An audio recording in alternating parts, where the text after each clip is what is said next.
Yo, good morning. Welcome to the Stokastic.com MLB strategy show. Big slate today, 11 games. You got, four of them with the 6 o'clock games. It's a shame we didn't get that Taiwan Walker spot yesterday. But here we go. We got a lot to talk about. Glad to have you guys with me. If you don't mind, take a single second. Atone for your sins this fine morning. Many of you already did. Thank you in advance. Didn't even have to say a thing. The most loyal of loyal Stokastic viewers. You don't go unnoticed. But no, for real. Free to do so. Free to subscribe. Hit the thumbs up. Comment down below. All that good stuff. And let's dive into it because we got a lot to talk about today. But before we do any of that, I don't know how to pronounce your name. Spizka said nailed the Rays yesterday, Loppy. It's funny, man, because the Sims love the Rays. We loved the Rays as well. Going up against Tanner Houck. And that's why sometimes it's actually Michael tied for fourth in the knuckleball. Let's go, dude. Congrats.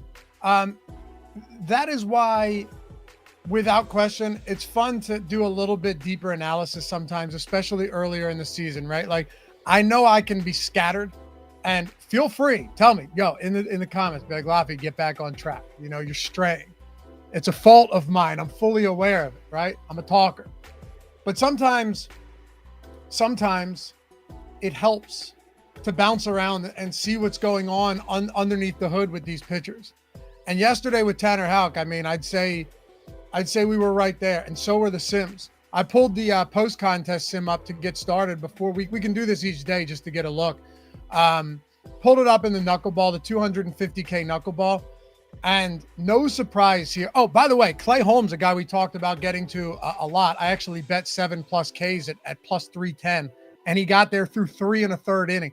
That dude, have you guys seen? Please tell me you have seen the kick change, that new kick change from Clay Holmes. It's the filth, dude. It's one of the filthiest pitches out there. If you haven't, go look it up. Look up Clay Holmes kick change. It's one of the sickest pitch. I don't know how lefties are going to make contact with it. Guy gets himself into a bit of jams, but he got out yesterday with 8 Ks. Really nice start. All three of these lineups, the 1, 2, and 3, first, second, and third place in the knuckleball, had 5-man Rays, and that was the lineup the Sims was giving us the most of. We had like 18% 5-man Rays stacks yesterday. I'm not even including the 3 and 4s. And then the first one is 5-man Rays. It's a 5-2-1, right? So 5 Rays, 2 Braves, I believe, and then Tatis. And then you had a 5 with nothing else stacked. So 5-1-1-1, and then another 5-2-1 Braves, Rays, Braves, and Ohtani with Holmes, Baz, Gray, and Baz. Gray was our highest exposed pitcher yesterday. And then Holmes and Baz. Baz was nasty. So yeah, there you have it. That was what we got yesterday. Pretty fun slate. Sorry, John C. I can't control how I look, brother. But let's do it. Mike said also had Valdez.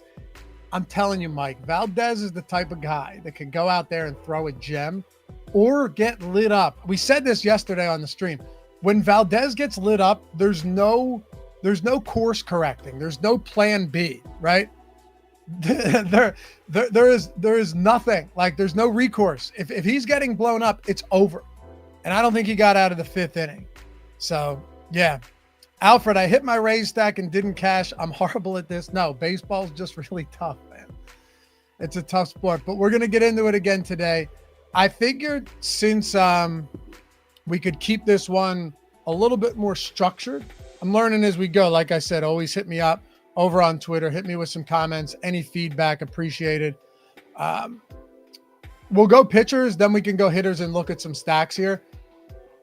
The first look on this Sims run, we had projections updated a little over an hour ago. They'll, of course, update throughout the day. We're getting a handful of pitchers that I'm not surprised by at all. And then there's one pitcher that we're essentially getting none of and a lot of the bats where I might be tempted to take some of this pitcher. I may be tempted to leave the reservation here and see what we can do. That's great. George had 150. Did Tanner Houck really have negative 21 points yesterday? I didn't look at his final tally. or lack thereof. Minus 21. Holy shit. That's remarkable. Dude, when he got out of the second with a punch out and then forget what it was, I was like, maybe he can be okay, hoping he wouldn't be, and totally unraveled. Minus 21. Jeez. There's something wrong with that guy. He was unhittable last year through the first several months of the season, and now he's toast. But yeah, check this out. Jack Flaherty against Milwaukee. Flaherty's a great pitcher, also a workhorse, right? Like, if there's one thing we know about him, he doesn't have, I wouldn't say he has elite strikeout stuff, but he has good strikeout stuff. Good strikeout stuff. And this is the type of guy that can give you, he had a stretch last year where he went like 6+ innings in 13 starts. I was just betting him over 17 and a half outs pretty much every day he was on the mound. But I mean, you look at him this year, this is elite strikeout stuff the past 2 seasons, like far better than we've seen from him the previous couple of years. And he was dealing with injuries, 31.8%. He has dealt with some, command issues, but last year that wasn't a problem. Like Flaherty he's as legit as it gets, man. He really is. So going up against this Milwaukee team, I don't really have any issues with that at all. We're getting a lot of him. So if you're trying to tamp that down a little bit, you can always set some exposure caps in the Sims. But yeah, he's just flat out good. And if nothing else with Flaherty, this guy can go deep into games, which is what he's been capable of doing all the time. So let's say it's a day where he's not getting a ton of strikeouts. Maybe he gives up a couple more runs than you'd prefer. There's still that longevity there that helps. He hasn't gotten through the 5th this year, but he hasn't gone less than 5 1/3, right? Pretty stable there. 5, 7, and 9 Ks. He's been awesome. 22 batters faced in all 3 of those starts. Like he's been awesome. So, I mean, I think this is the type of spot where you can always go to a Jack Flaherty without question. So just seeing him as our highest exposed guy, no issues there. Tyler Mahle exposure is an interesting one.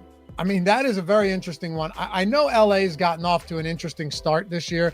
They had one game last week where you had 3 guys with 2 home runs in the same game. Like they've had a few pretty significant outbursts offensively. Mahle's fine. Like Tyler Mahle's fine. He's a pretty extreme fly ball pitcher so far this year, but overall he's okay. He's 8K. Just looking throughout all of these guys that we're getting exposure to, not surprised by Landon Knack at 7K. He's been shitty to start the year. There's no question about that. But if he were to ever bounce back, it's against the Colorado team today that has a wildly low total, right? I mean, what's Colorado's total? 3.5, 3.5 runs. It's probably lower than that on books too. It's probably 3.5 juice to the under would be my guess, because we run these a little bit high. I don't know, man. Landon Knack has been concerning. Jeffrey Springs is the one that stands out to me and is very interesting today. We're getting 21%. I like this guy. He's got good stuff, right? He has good stuff. You're going up against just an outright terrible White Sox team. The weather out there has been weird to start the year. I mean, like even weirder than late March and April usually would be. But I like Springs. And I think there's actually a lot to like about him. So going up against this White Sox squad with the lowest implied total on the slate, to me, I'm not sure what there isn't to like. He's got good enough strikeout stuff. Across the board, he's the type of guy that could go out there and just mow them down today, and you're not paying an exorbitant price point for him. That's what kind of stood out to me. It's like he's the same price as Tyler Mahle. And Tyler Mahle's been good. I mean, outside of, that first appearance, 1 2/3, I'd have to go back and look what happened there. I don't know why he would only pitch 1 2. Do you guys know? Let's see. What was that? The 29th? Was it just because he was walking everybody? I don't know. Either way, last 2 starts, he's been excellent. He's just, I think Springs is in a better spot. I guess ownership plays a role here. Like Springs is likely going to have some ownership. Yeah, 17% on an 11-game slate. What's Tyler Molly's ownership? Still 14%. Yeah. Where do they look in the top pitchers tool? They're basically identical. The only difference right now is Springs is getting a little bit more ownership. But I like him quite a bit here. As long as weather isn't a factor in this game, I'd be more than willing to jump on board with Springs. The one guy, though, and we can work through everybody here before we get to these top stacks. The one guy, 50 degrees, no weather whatsoever. Winds are blowing out significantly, 17 miles per hour to center field. But it's 50, I'm not super concerned about that. They still have, let Vegas tell the story, right? Why do we need to try and overanalyze this stuff? And it's not Wrigley. When Vegas has this team with a abysmally low total, lowest on the slate, 8,200, looks like a great spot. For those of you in chat right now, here's the question. Here's the big question, the big reveal. What do we do? What do we do with Walker Buehler? What do we do with Buehler? Most of you, I would assume, and I can understand that, are going to be like, yo, you can't play that guy. That's what I kind of thought today until I started digging in a little bit more. I just before the show, I was reading this extensive article. I mean, this guy had to have spent 16 hours writing about Walker Buehler's single start. Impressive stuff. I would recommend reading it. I think there might be something here. This is kind of one of those spots to me where you've got a guy who last season with the Dodgers, mind you, he's coming back from 2 major injuries, right? He stunk last year. If you bet all of the unders on Walker Buehler every single start and just stacked against him, my guess is you probably had a profitable MLB season. That's how bad he was. And it looked like that was how things were going to continue this year as well. His first 2 starts got blown up, right? Super hittable across the board. Nothing stood out as wow, I think he's figuring it out. His last start, though, outside of early in the first inning, he was really good. 6 1/3, 24 batters faced, right? So efficient. 1 earned, 4 hits, only 1 walk, and 7 strikeouts. So if you're looking at somebody like Walker Buehler and just assuming that he's still shitty, I think, you have enough of a sample going back to last year to be like, well, that makes sense. But at the same time, a guy coming off of these type of injuries, if you've made some adjustments because his velocity is not in that 96, 97 range that it was before, pre-injury, 2022 Buehler, made some adjustments. And if you read that article, you'll see a lot of them. His offerings are different. His release is different. A lot of things look different. And the only thing that I don't love is you look at this and you're like, okay, he still didn't get many swinging strikes at all last game. Zone contact was still up. Were they making hard contact on him? That would be worth looking at. Because I'm figuring this stuff out with you guys right now. Yeah, no real hard contact. Overall, it was a good start. And this Rays team, right? If we're thinking about it like this, to add another wrinkle, this Rays team that just lit up Tanner Houck yesterday, lit him up. Are they going to be more popular today as a result, knowing that Walker Buehler struggled? I don't know. It's not a great park. I agree, Steven. We harped on that yesterday. This is not Tropicana Field. This is George Steinbrenner Field. And with George Steinbrenner Field, it's the same dimensions as Yankee Stadium, which is super favorable for lefties. Yeah. It's probably a fade. But like Steven said, yeah, exactly, man. When a guy's making changes to everything, you do have a wide range of outcomes. I don't think anybody last week would have expected him to go out there and throw 6 1-run innings with 7 Ks against Toronto. They don't have to be the best offense. Thanks, Renee. Yeah, that was a solid one. And the Sims helped lead us there as well. But yeah, it's one of those spots where like we get real confident. And that's fine. Michael said, not willing to take that chance, get different in another game. Sure, it's an 11-game slate. All I'm saying is we get confident in certain spots, and then sometimes you go, whoa, how did that happen? How did the Rays score 1 run today? I try and throw I will. I mean, it's only the second show, but I just want to throw as much information out there as possible for you guys, and you make the decisions. So I think whether you're stacking the Rays or you're considering getting like a little bit of exposure to Buehler, it's still helpful to know that this guy is making significant adjustments, and he's going to be 2% owned today at 7,500 against the Rays team that just put up 600 runs yesterday against Tanner Houck and company. That's all. But yeah, there's definitely better pitching options out there. No doubt. You have some really good options today. It's an 11-gamer. I think Flaherty clearly looks good. Max Fried at 9,100. I mean, that is an interesting spot as well. If you want to get to a Max Fried spot here against Kansas City, I get it. This guy's got fantastic stuff. You want to talk about somebody that's very capable of pitching deep into games and efficiently. I know his first start, he didn't. Max Fried can absolutely do that. Absolutely. We've seen it often. We saw it a ton with the Atlanta Braves. It's just a good pitcher, a really good pitcher. You have some rain concerns, but it looks like it should be okay. Crazy winds blowing out, but again, I don't know how much we have to worry about that. Here, let me show you something real quick. By the way, am I the only one that still uses brooksbaseball.net?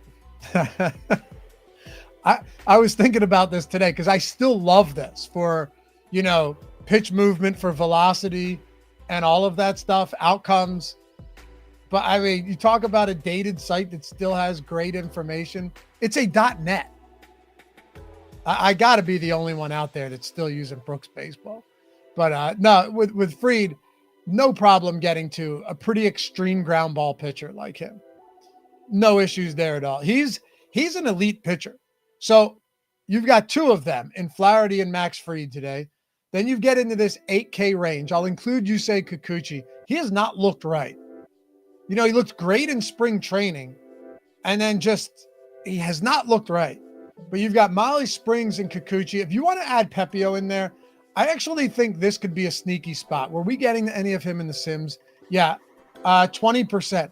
I think this is a really interesting spot because if there's a guy like hand builders out there, if you have hand builders out there that are looking to build and they're looking at previous results from this season, he's been like okay, but not great. There's nothing that stands out as this guy being fantastic, but he has really good stuff. And this Boston team, I don't necessarily know what to make of them right now. The Rafael Devers, I keep betting him to homer. He keeps not homering like every single game. Even the strikeout rate for Pepio, I would assume that this continues to climb. He made 26 starts last year. He threw 130 innings, had a 26% K rate. It's a good spot. See what his K rate or see what his strikeout prop is. Yeah, look, I know it's juiced a bit to the under, but he's got a 6.5 K prop today. 6.5 strikeout prop for Pepio. It's a nice number. It's a real nice number.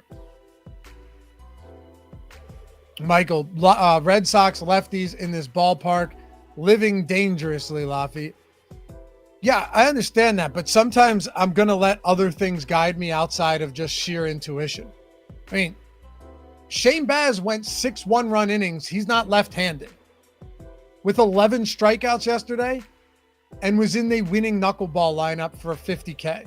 I assume he was in the mega walk-off winning lineup too. I don't know. Like this Boston team is just, there's something there as far as opposing pitching goes this early in the season. There's absolutely something there. They have not been very good. Let's look it up. We'll look it up together. Let's see how they've done. Team stats, batting. Steven's probably already ahead of me. All right, team stats, batting, strikeout rate. Boston has a 26.6% K rate this year. 26.6% K rate. Where are they against righties? I assume it's 26% K rate in 460 plate appearances so far. 152 ISO. Why am I showing 20 teams here? That's not right. Either way, Boston's on there. 152 ISO. 104 WRC plus. Like, they're striking out a ton. They're striking out a lot. So, yeah, Steven, you said it. You're going with Baz. And Michael, I'm well aware Baz has really good stuff. But are we suggesting Pepio doesn't have good stuff? Like, he's not a bad pitcher. He's not Shane Baz. I'm not saying that. But I don't think he's bad at all. And if we're looking for strikeout stuff, if we're looking for upside, he's got a 13% swinging strike rate. North of that, going back to last year. Right? If you take last year and this year, he's got a 13% swinging strike rate. He has good stuff.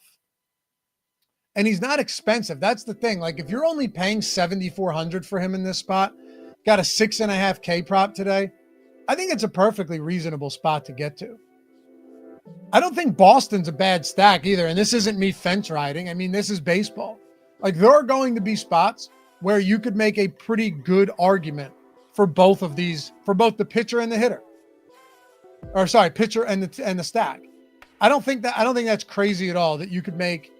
Yeah, dude, I get that. I don't like this park for pitchers either. But if you're a good pitcher, sometimes it can supersede that. We saw what Baz did yesterday. And also, let's be fair. Let's be completely fair here. With Tanner Houck yesterday, I'm not sure if it would have mattered if they were playing, you know, in the worst possible ballpark ever. Like, he gave up 2 home runs, but he coughed up 10 hits. He had 1 strikeout. I genuinely, like, even if only one of those was a homer, the guy's still giving up 9 runs. He was terrible. So, yeah, I don't know. It's an interesting slate though, right? Like, you've got a ton of good options. Where are you guys fading is the question.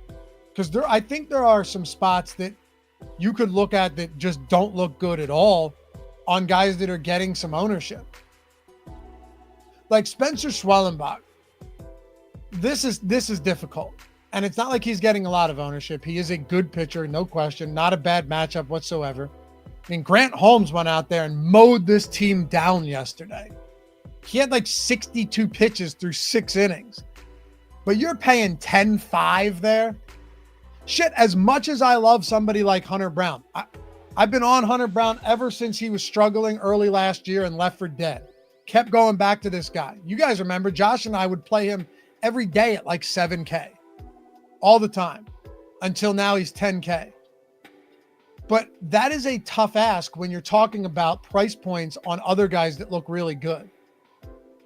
If you wanted to make the argument to me that, like, hey, Laffy, these guys are going to get very little ownership because of their price points, I can understand that, sure. But, I mean, Jack Flaherty's 9K flat.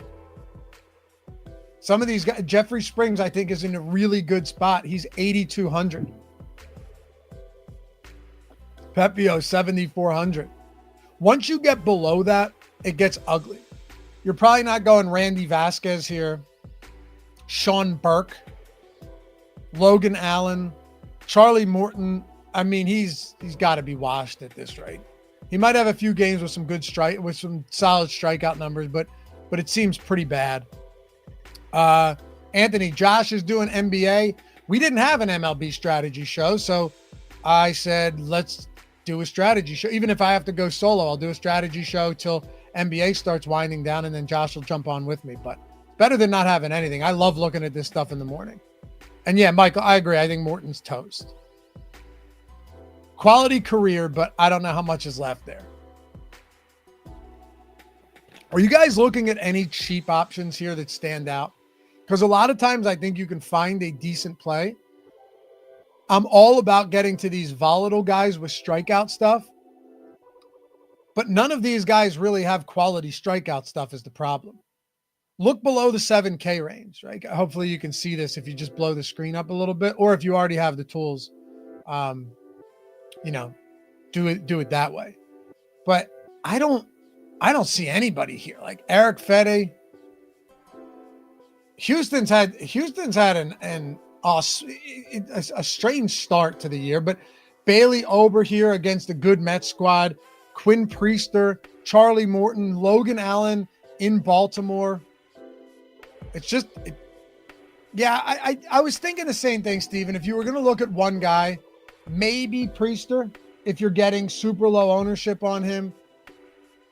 This Tigers team is still markedly better than we've seen in previous years, right? I'm not saying they're going to the World Series, but they're still not a bad team.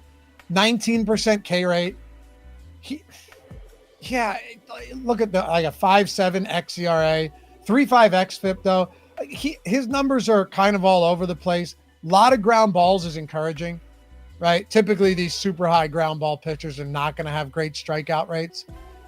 Maybe that's the guy. Einsteinium, again, another ground ball pitcher, right? You know, the thing with these guys, though, is that you need them to get deep enough into the game, I think, on an 11-game slate. This is a 4-game slate, and you got like 5 with 1 earned from Priester and 4 strikeouts in the win. Probably enough. Maybe it even is on an 11-gamer, but there's some really good arms going today. Some really good arms. Yeah, look, that's funny. He did the exact thing I just mentioned. 5, he didn't get the win, but 5 one-run innings with 4 strikeouts. You could probably live with that. That was in Coors. Run the bases asking about Tyler McGill. Yeah, all right, let's look. This is the fun part about this. We'll just work through all of this together. And I got a bunch of different tabs here. We can look at different stats, but just for the sake of time here, pulling it up on Fangraphs. McGill, yeah. How much does he, what's his price though? He's not that cheap, is he? 7,900 against Minnesota. Dude, Clay Holmes had 7 strikeouts through 3 1/3 innings against Minnesota. So that is definitely a spot that we could entertain. No doubt about it. That is a spot we could entertain. If we wanted to, why is this showing 20 teams? Team stats, batting, 2025. I don't know. Odd. But yeah, we can look at this Minnesota team. I mean, there's some pop in this lineup, but 21% K rate. Yeah. He's fine. Look, McGill's not a bad pitcher. And we saw it last year. He's not a bad pitcher. The problem is if you, and I'll ask you guys this, you can tell me. If you're looking at, 11% walk rate so far. If you're looking at Tyler McGill and we have him priced among these other guys, let's say within like a $1,000 range. So you've got Pepio, who's $500 cheaper. You have Tyler Mahle, who's $100 more expensive. Jeffrey Springs, you're going to pay $300 more for. Kikuchi's not in a bad spot. He's $100 less. I think this is kind of casualty of the slate for McGill. He's not going unowned either. Your highest leverage pitchers here, no surprise. Schwallenbach, just because he's getting really little ownership there, almost 10% top 2 pitcher probability. I can understand that. Here's what we'll close out pitching with. So, Jim, what main stacks would you play to win a GPP? We'll talk about that. We'll talk about that. We'll get there next. Sam, how disgusting am I for thinking about a Rocky stack? Should I take another shower? I don't know. Is it the craziest thing in the world? I'll say this. I don't intend on stacking the Rockies. And if McGill, who has only gone 2 and then 2 1/3 innings, last 2 starts, if he gets an early hook, you're still dealing with a good bullpen, right? So that's another thing to consider. You'd have to rack up the runs pretty early here. I don't have much interest in the Rockies. However, I don't know how much Landon Knack I want to get to either. If he is really going to be 20% owned, we have him as the worst leverage play on the slate. He's 7K. He's got a fantastic matchup against Colorado. On paper, all of the stars align for Landon Knack. There's just no denying that. All of the stars align for this guy. And if you can get through 5 innings, the win equity is really significant because they're going to be huge favorites in this spot, right? Like, let's not ignore the fact that, yeah, they're in a game like this against the Rockies, they are a minus 325 money line favorite. And that's just on DraftKings. Minus 325 money line favorite. I don't know, man. He has strikeout stuff, which is really all we care about, right? I mean, at the end of the day, he threw 69 pitches last time out, got his dick kicked in by Washington. I can understand why anybody would want to go to Landon Knack today, truthfully. I do. I get it. Colorado's K rate, terrible. I mean, this team is as bad as it possibly gets.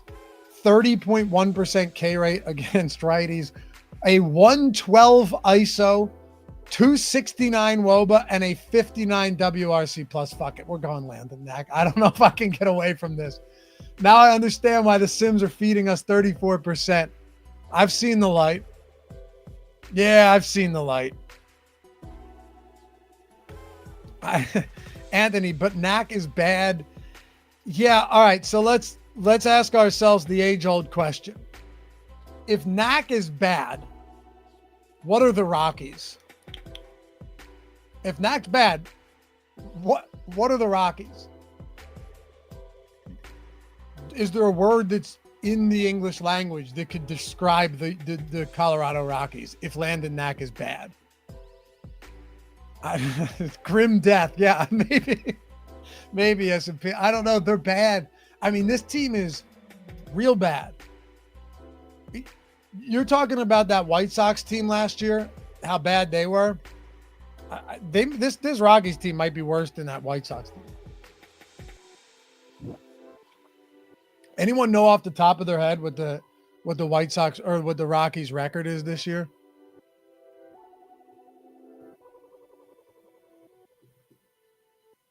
$3-13. That's solid. Very solid team.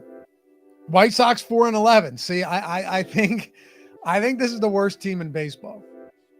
I think the Rockies are genuinely the worst team in baseball. I do. So, yeah, Landon Knack, he's going to be in the rotation today, I think. I think he has to be. Do we disagree? Jim says Colorado did get 3 runs last night. Yeah, that's great stuff. I don't know. Steven, my total pull from my ass thinking is good pitching always shuts anything down, but bad pitching can be got by anyone. Of course. Of course. But bad hitting, too. It goes both ways. It's not a one-way street. If you are a terrible hitting baseball team with shit plate discipline, you know, you can make a bad pitcher look respectable. Come back and talk to me tomorrow when Landon Knack either goes 6 scoreless with 8 Ks or doesn't get out of the second. We'll talk about it. You know where to find me. I won't be hiding. One way or the other. I won't be hiding. Any other pitchers you guys want to look at, or should we take a look at some bats here, some stacks? Because there are some good matchups today. You let me know, and we can do it. By the way, guys, if you want to get access to these Sims, there is no easier way to do so than just sign up with one of our Sportsbook partners. If you click the link in the description of this video, whether you're watching now or watching after the fact, midway through the day, whatever it is. By the way, appreciate you guys watching. Doing this solo. I've done a lot of, I had a show on Sirius for years, solo for a while, do betting stuff solo, never done DFS stuff solo, believe it or not, never. So appreciate you coming and supporting and being active in chat. Goes a long way. Genuinely appreciate that. But if you want to get access to these tools, get access to the Sims, which, by the way, absolutely smoked for us yesterday with Rays and Sonny Gray. Not as much Baz, but Clay Holmes was up there. all over it. Not to mention Atlanta was the second most exposed stack we had when we ran them earlier in the day. You don't have to pay for it. I mean that. It's $120 value for the core Sims package. If you click that link down there in the description that says join any sportsbook, gets the Stokastic Sims free, here's what you do. Click that. It'll take you to this page that I have on the screen. Choose one of the promos below, whichever one you want. If you're in a non-legal betting state, same thing applies. Be it pick six or underdog, sleeper, better, vivid, all of those are available in non-legal betting states. Any of these other sports books, you click claim offer. You have to do that. Click claim offer. After that, just sign up, deposit the minimum deposit. It's $5 or $10 on all of these. Mind you, you're getting $120 core Sims package, and then take a screenshot of your welcome email and your first settled bet. So after that bet settles, whether it's a $5 or $10 bet, make it something you like. Make it a wild parlay if you want. Who cares? You're already getting the promo bonuses from these books. You're getting match deposits for a lot of these pick'em sites and a lot of bonus bets from the actual sports books. Email support@stokastic.com with your screenshots of that welcome email and your first settled bet, and just tell us what books you want or what you want. Here's the best part about it. If you went in and said, I'm not on Caesars, BetMGM, or Better, and you signed up for all three of them, you get 3 months of whatever core package you want. If you wanted a full month of NBA playoffs and you wanted NASCAR Sims and you wanted MLB for the whole month, you got all three of them. So as long as you click claim offer and follow those 4 steps, you're getting all of the tools for free. That's all you got to do. Includes the top stacks tool, top pitchers, top hitters tool. It includes ownership, player projections, the single lineup simulator where you can build them out and get instant feedback and a simmed ROI on everything. You got it, man. Check it out. If you have questions, hit me up. You know where to find me. All right, let's do it. Let's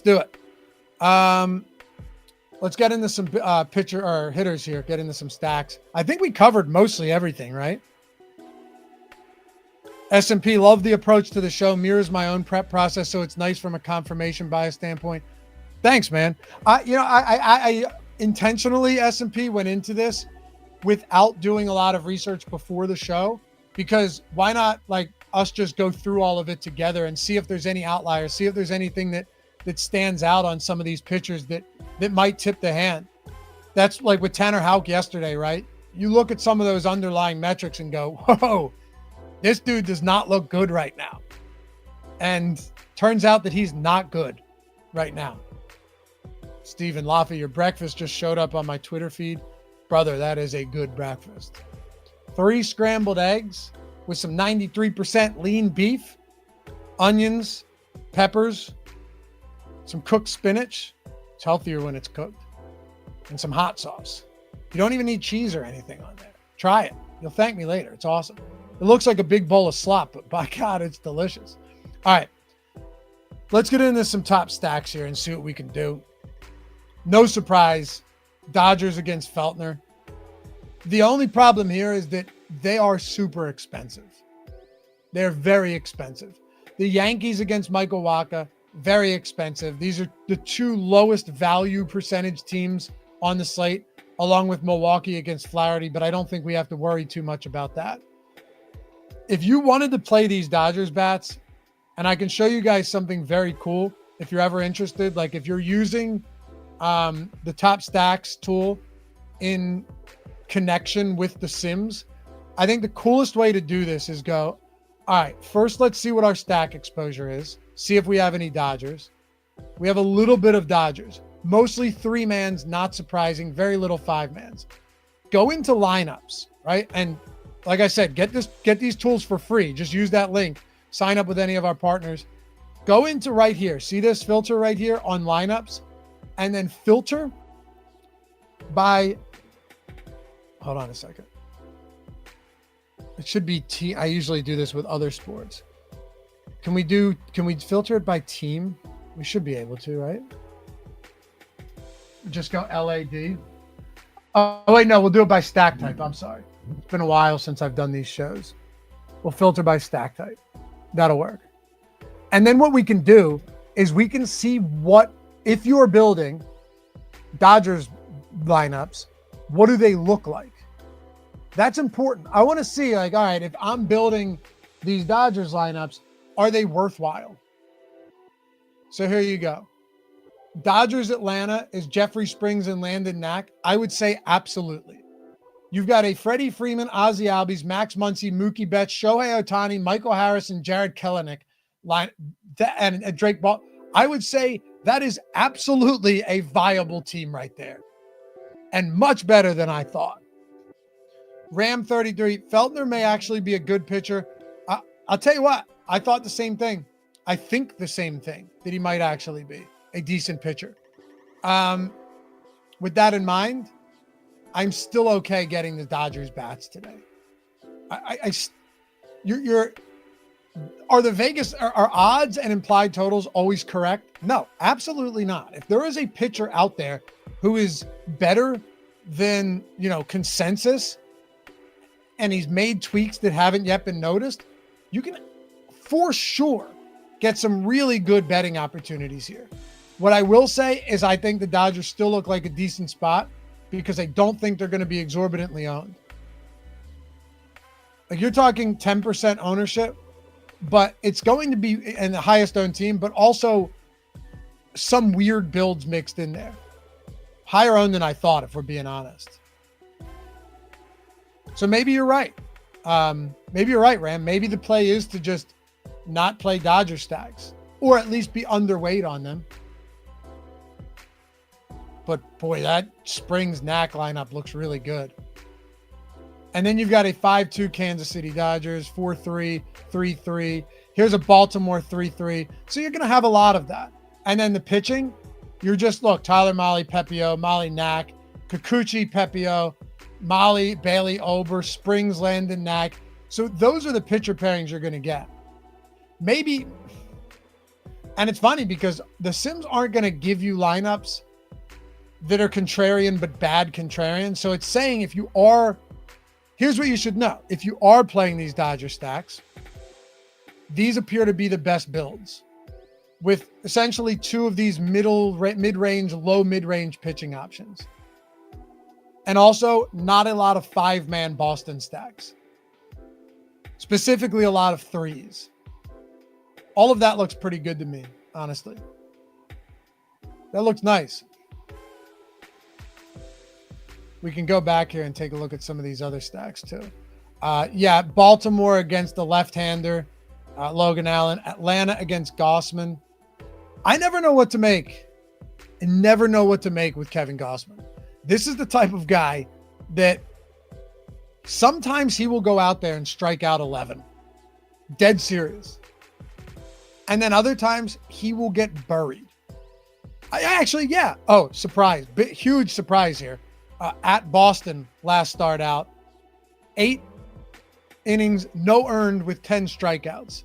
Huge surprise it was up against this Boston Red Sox team. Yeah, Kevin Gausman, I don't know. The fact that Atlanta is getting the third most ownership on this slate, and we have them with, where do we have them as stack score? Second best. But only middle of the road top stack probability. This isn't everything. You got to use all of this in connection with each other, right? Top stack, ownership, the leverage here, stack score. Let's see leverage. Oh, you guys are going to love this. Those of you who said you're looking to get disgusting, how about Colorado against Landon Knack? Highest leverage on the slate. 2% top stack probability on an 11 gamer. Highest value score on the slate. Do we have any Rocky stacks? Because if you did, the move would just be to just go 2 elite pitchers, right? Man, how about that? Do we have any Rockies? We do. Let's see what our Rocky stacks look like. We only have a little bit. Some of you guys are going to be excited by the look of this. Let's see. Rockies. Oh. All right. Flaherty, Springs, Flaherty, Mahle, Here's a 5-man Colorado, Flaherty, Pepio. Nothing crazy, but look, they're Yankees, 4-4 Yankees, Colorado. What if that's the move right there? Going like a four-man Colorado stack and then just jamming 4 of an expensive stack like the Yankees today. This has a really high simmed ROI, 53%. It's probably one of the highest we have with the Flaherty Springs lineup. I don't mind that at all. Because Knack, the jury's out on him right now, right?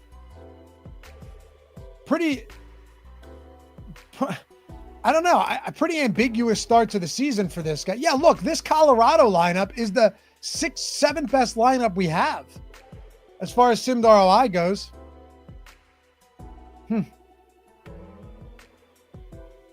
S&P, I absolutely agree with you that, you don't have the traditional premium pitching. And I assume what you're saying here is that, is it worth it to stack them if that means now you get like a $10,500 Schwellenbach, right? I assume that's what you're getting at. And I agree with you. If it was, I get an 11K Skeens here, and a Garrett Crochet, that looks pretty good.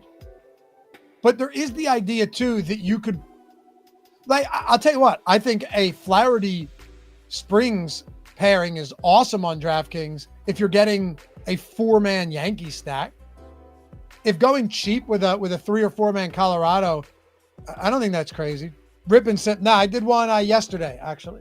Well, I'm going to do the MLB strategy show, and then may even have Josh and Eric join me when we do live before locks for early slates. That'll be fun. Run the bases, never road Rockies. I mean, never Rockies, really. Andrew, what do you think about the A's, Laffy? Do we have any A's stacks here? Oh, not really. Not really. Not a lot popping up for the Rays, which is, I guess, semi-surprising, right? 4.5 run implied total. I mean, I think this Baltimore stack is just going to end up looking really good. We have a ton of Baltimore today. Let's take a look at Logan Allen before we get out of here. There was a stretch where Logan Allen actually had convinced me that, he was pretty good. Now I have no clue. My guess is he's not. He had a stretch there where he was actually looked really good, but this has been a bad start to the year. 11% strikeout rate so far. 11% K rate for Logan Allen. Not to mention, you've got a lefty going up against this Baltimore team. That's not encouraging, right? That's nobody. I don't think you're going to feel good about this. This could be like a call out sick type of day because I have very little confidence in Logan Allen going up against this Baltimore squad today. It's not a good matchup for him at all. They can jam the top of this lineup, the whole lineup with righties. I'm looking at it now. You have one projected lefty in the lineup. You have the switch hitting Rutschman, but Gunnar Henderson up top of the lineup. This is just going to be straight across the board righties. Now, maybe Logan Allen is someone that can give you somewhat reverse split style pitching. A lot of lefties are like that. You have to be, otherwise you won't make it in this league. But last year, I mean, look at that. 268 ISO versus righties, 242 X ISO, 403 WOBA, and 389 X WOBA. How many innings did he throw? Almost 100 innings last year. Got tuned up by right-handed bats. Not to mention, you look at some of these pitches that he's throwing a lot of. His fastball, 240 X ISO to righties. Changeup was okay, not surprising. Changeup actually quite decent. We'll give him that, at least from a power perspective. 245 X ISO. Look at this. Not great. How's he done this year? Better against righties, terrible against lefties. But it's a good spot. It's a super small sample here, by the way, too. Like I'd much rather go off of last year.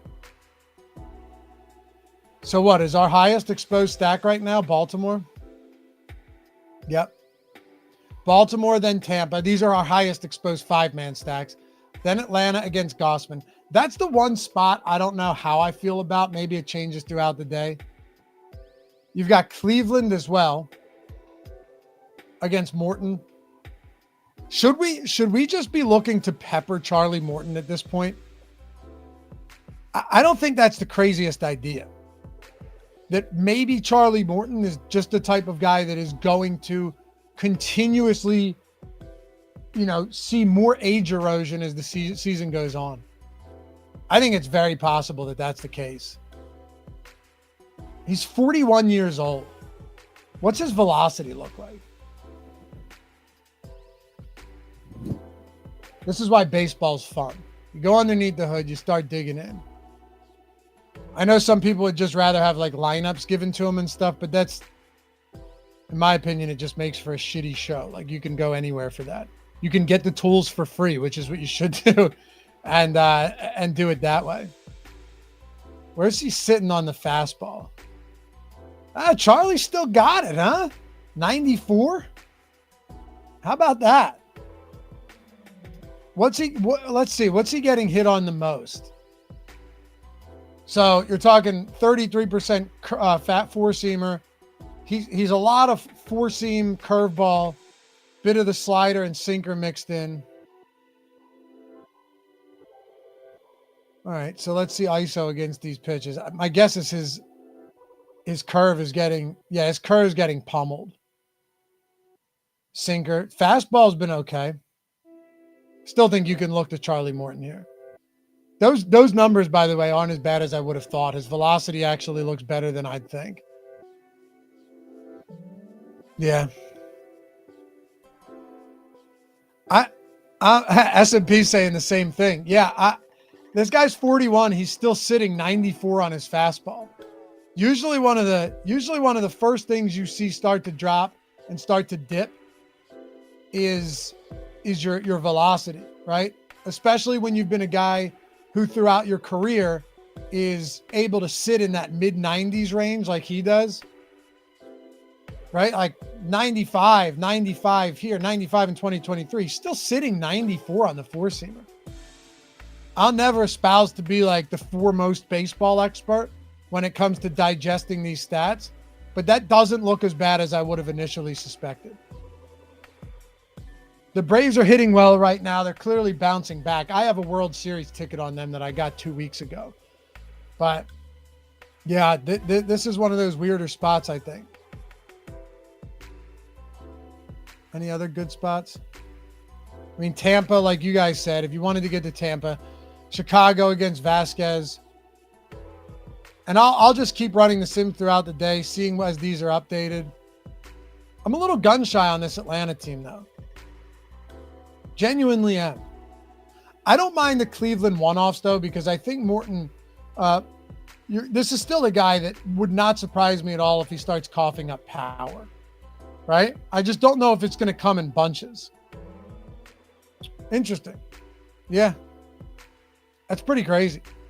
S&P Cleveland has a 26% K rate against righties. That's surprising. You might be right. Maybe Morton's not the craziest play. Maybe he isn't. Michael, Tigers look great. Sure. What's that? The Cal Quantrill matchup? Or no, I'm sorry. Quinn Priester, right? Yeah. The Quinn Priester matchup. Sure. I don't hate it. Let's take a look at some home runs before we go. See if we can. Oh, on the snipe session, the betting show I do for Portfolio EV yesterday, we used the no sweat on Ben Rice at plus 550. And he homered for us. Nice little plus 550 home run there. Beautiful thing. If you guys don't use these tools, highly suggest you start doing so. There's been no better way for me to 100% just smooth out bad variance and the volatility in the DFS game than using these Portfolio EV tools, getting 100 plus bets in a day. I can't say enough about it. Like just last month, I almost $6,000 profit for me. I'm limited across every sports book. All of these rec books, I should say, right? That's a 3% ROI for me just grinding 30 minutes, maybe an hour a day, using the mass entry tool to get bets in. Justin, this guy hit me up in DM, said, Laffy, I turned $100 into 8K using the tools. Well, I asked him a couple of weeks ago, what is he at now? $11,400 profit in 2025. And he started in late November of 2024. Just mass entering. We essentially took a DFS approach to all of this. We took a DFS approach to Portfolio EV. We included a mass entry tool where you click it and it adds every single bet directly into your bet slip. All of these top-down market-based bets, right? Exploiting edges within the market by identifying the true odds. If that sounds like Chinese to you, doesn't matter. Go in and start betting. Just go in and start betting. Your first week is always 100% free. Always. You know, think of it in the simplest of ways.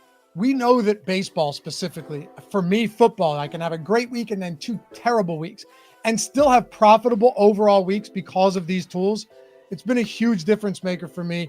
NBA playoffs crushed last year. It gets underway today. Ton of baseball markets. If you look down here in the description, get OddsShopper Portfolio EV, click the weekly sub. Your first week is free. You pay nothing, not a single cent. And if you hate it, just leave before your first week is up and discontinue it. Start with a $100 bankroll. Spread it out across some books, even if you only have one book like Hard Rock or DraftKings.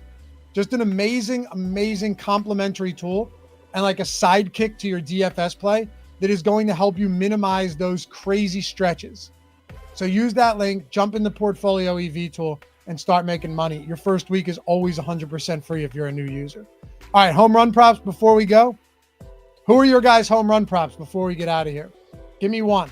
For me, I know we talked about Morton, but I got Jose Ramirez at 6-1 on DraftKings today. Just a phenomenal spot. Whenever I can shop the odds with this free live odds tool over on OddsShopper, I'm going to do it. You're going to find these edges. You got Tyler O'Neill for Anthony. Okay. Tyler O'Neill's a good one. Bryce Harper plus 520. That Phillies team is just striking out left and right. That's another guy, by the way. I have a feeling Verlander's been pretty unlucky. We'll talk about this next time he's on a main slate. I suspect that Verlander's been a little bit unlucky so far this year. Talk about velocity and a bunch of other metrics that would indicate with no runners on, he's been really good. He just, with runners on, he's struggled. Maybe we look into some live betting there. Hammer him with runners on. That could be fun. Okay. All right, Muhammad. Run the bases. Tatis, Kerry Carpenter. Here's a good one right here. Jared Kelenic, plus 630. You know, if you like this Braves team against Morton, or I'm sorry, Gausman, right? Kevin Gausman, yeah. That's a good spot. Vlad, I think it's 6-1 also looks good today. Look at the odds everywhere else. FanDuel totally nerfed these at plus 450. Ben Rice plus 450 today against Michael Wacha. We got him at plus 550 yesterday. If you want to get into some betting too, you guys want to bet with me, join me at like 2:30, 3 o'clock over on the X exclusive show on Twitter that I do every day throughout the week. We have some fun with that. Mountcastle, Berger, Crow Armstrong. Okay. You know what we'll do tomorrow? I got to get out of here, but you know what we'll do tomorrow? We'll build out a community 3-leg home run parlay, and we're going to run these until we hit one. How about that? We're going to run them until we hit it. That's what we'll do. We'll pull them from the community, and I'll pull one as well. And every day we will run low stakes, EV, home run parlays, and we'll run them until we hit them. Anyway, appreciate you guys hanging out. Fun time doing this. We'll be back here tomorrow. I don't know if it's going to be a live before lock for the early or for the main. I'll have to take a look at what that slate looks like. But either way, come hang out. Get the Sims for free. Like I said, any of those sportsbook partners, link is down there. And if you haven't yet claimed your free week of Portfolio EV and just started jamming these these profitable bets in, if you haven't done it, grab your free week. Start today. Baseball in full swing, 15 games. NBA playoffs underway. Crushed for us last year. Join the Discord. Jump in. Download the app. Say what's up. And let's start making some money together. Aside from that, my friends, we will see you back here tomorrow. Probably the same time. Maybe 12. I don't know. Keep an eye out. Peace.